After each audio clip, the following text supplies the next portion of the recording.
yang dialami oleh Muhammad Al-Bohisi yang saat ini tengah kursus bahasa Indonesia di UGM Yogyakarta. Saat ini kita sudah terhubung dengan Muhammad Al-Bohisi. Good afternoon, Muhammad Al-Bohisi. Selamat sore. Selamat sore, Mas. Okay, we are very concerned and deeply saddened about what happened in your hometown in Gaza. Can you tell us about the latest situation that you got information from your family or your peer in Gaza? Well, actually, the last time I was managed to, contact my family was like 3 days ago. So this is the third day since I did not hear anything from them, and this is because of the, the Wi-Fi disconnection happened there due to the, also there's no electricity and there's no water.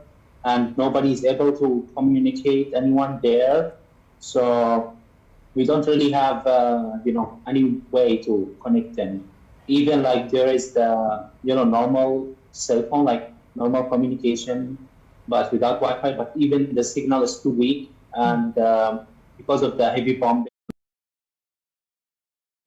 see the places where they attacked. And last time I talked to them, like. They were, of course, concerned, and they told me this is something like they haven't seen anything like this before. And of course, it's important to mention that we have many wars before, Okay, Muhammad, so you haven't get any information from your family, like the last time you got the news from your family is 3 days ago, right? Yeah, 3 days ago. Okay, so far, what do you know about the current situation in your hometown? Well, from what we can see in the news and media, and some of my friends managed to make an international call with their families, the situation is very bad. Okay. There's massive bombing on the cities, and there is literally no safe place. And the humanitarian situation is difficult because, there is a very big shortage in food supplies, in water supplies, even in Daltulai, like in diesel, and it is even too dangerous to go outside, your house. Even at your house, you are not safe. So this time, it was always harsh on us in Gaza, but this time is really, really difficult. It is far worse than anything we have witnessed before. Okay.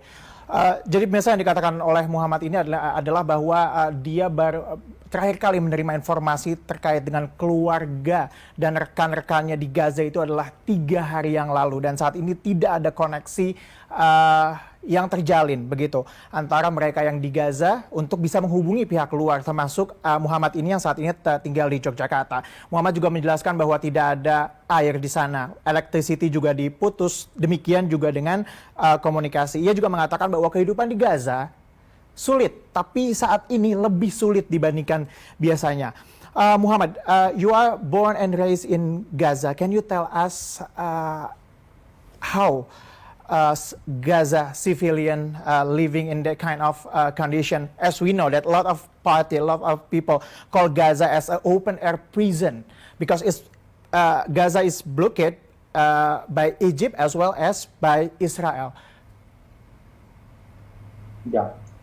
Well, actually, yes, it's true. I was raised in Gaza, and honestly, it was not an easy childhood, I would say, because we have witnessed so many wars, so many, I would say, barbaric attacks on our country. We have still lost many friends. We have lost many family members, many relatives, even our house, and not only us, actually everyone, like almost every Palestinian lost something, And especially in Gaza, it is like normal thing for us, like to live without electricity for most of the day.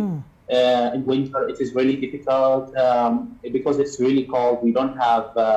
We need to depend on a very traditional methods of heating. In summer, it is very difficult to survive there because we hardly get 4 or 3 hours daily. In the best conditions, we'll get 6 hours of electricity. So it is very hot in summers, and it is very tough to live in Gaza. So again, we need to go for alternative solutions like, finding batteries or buying some, any kind of alternative energy. But it is not actually possible because we should also consider the economic situation. Like not everyone can buy that, and most of us studied on candles. Yeah, we used candles for lightening. So at the time we were at schools, it was really difficult for us to study because sometimes we have exams and there is war and we have to study in these conditions, and it's really tough for us. And especially that sometimes we lose connections and there are a lot of rumors Okay. and bad news here and there. And of course, nobody can leave Gaza easily.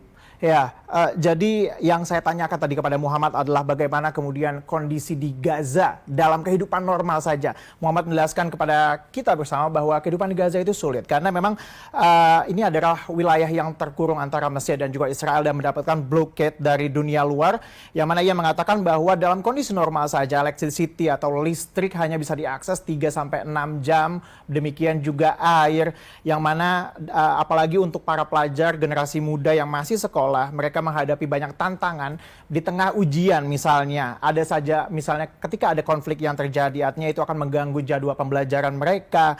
Kemudian juga koneksi wifi, koneksi internet yang juga kadang terputus, itu juga menyulitkan proses belajar yang dialami oleh civilian atau oleh warga biasa yang sebenarnya tidak mengetahui apapun mengenai konflik yang terjadi di Gaza ini. Oke, Muhammad, we know that hours ago, Israel told the UN to evacuate all of the northern part of Gaza, which has 1.1 million people in the Gaza area. Do you think it's possible to evacuate within 24 hours? And is there any safe zone? Is there any zone? Well, first thing, honestly, I was not surprised to see that happen because I expected that. Actually, everyone expected that.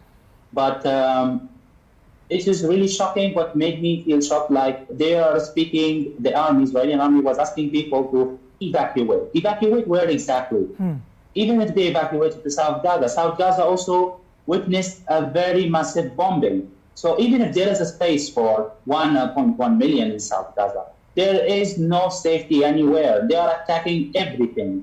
We have seen them attacking every place, from north to the south. So it is impossible to find a safe place in Gaza. And Gaza is a very small region. It is a very small area. And many people were attacked and there is no space. Even the United Nations like UNRWA and other organizations like the Red Cross have stated that this is impossible. Because also some places or some houses in South Gaza is like they were attacked, people were killed without even a prior notice, did not even give them alarm to evacuate, so they also killed them. So how you can ask people from North Gaza to move to South Gaza if there is no place safe? So people will prefer to stay in their position because anyway they might be attacked. My family lives in North Gaza, and this is actually concerning for me, especially for me, because we don't know if they will evacuate or not. And I know certainly that even if they evacuated to South Gaza, it is not safe. I've seen many terrifying news, and we have seen many massive bombing on South Gaza, like city of Rafah and Yunus. So this is actually meaningless. From my assumption, it is the main point of all this is to evacuate Gaza people to Egypt, once and for all. Same thing they did to our people in 1948. Okay. They want to evacuate Palestine from Palestinians. Oke.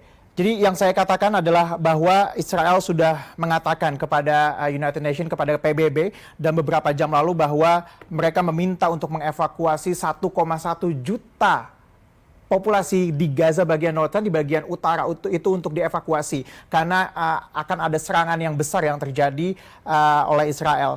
Dan Muhammad mengatakan bahwa ini merupakan hal yang sulit karena baik wilayah utara Gaza maupun selatan itu adalah wilayah yang dekatan, wilayah yang kecil. Jadi nampaknya itu adalah upaya terselubung untuk mengusir warga Gaza untuk keluar dari Gaza Palestina menuju ke Mesir, seperti apa yang terjadi pada perang pada saat itu, perang antara Israel dan juga Palestina. The last question is, Muhammad, what do you want to tell to the world about this situation in Gaza? Well, honestly, I want to tell the world that this is not fair, what is happening there. It is not fair, and it wasn't fair. We need a permanent solution for this. we don't need a temporary solution. We have been suffering since 1948. And in Gaza especially, we have been suffering since so many years.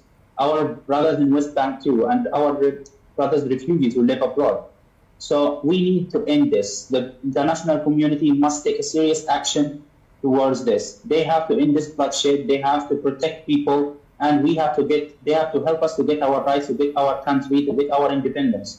We deserve that. Palestinian people deserve that. So I really hope, like, from all the international community, especially people who are in power, who can make a difference, to think about it again. Because if you can just realize the situation, just imagine this is happening to your people, imagine this happening to your family, and then I think you will reconsider this situation.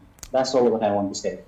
Oke. Itu yang kita harapkan bersama tentunya Muhammad, bahwa ada solusi permanen atas apa yang terjadi di Israel dan juga Palestina itu untuk mengatasi konflik yang terjadi. Itu juga yang diharapkan oleh Muhammad tadi pemirsa. Demikianlah pemirsa, Muhammad Al-Boisi, salah satu warga Gaza yang saat ini tinggal di Indonesia. Thank you for the information and we hope everything is getting better and so your family is doing fine in Gaza. Terima kasih banyak Muhammad.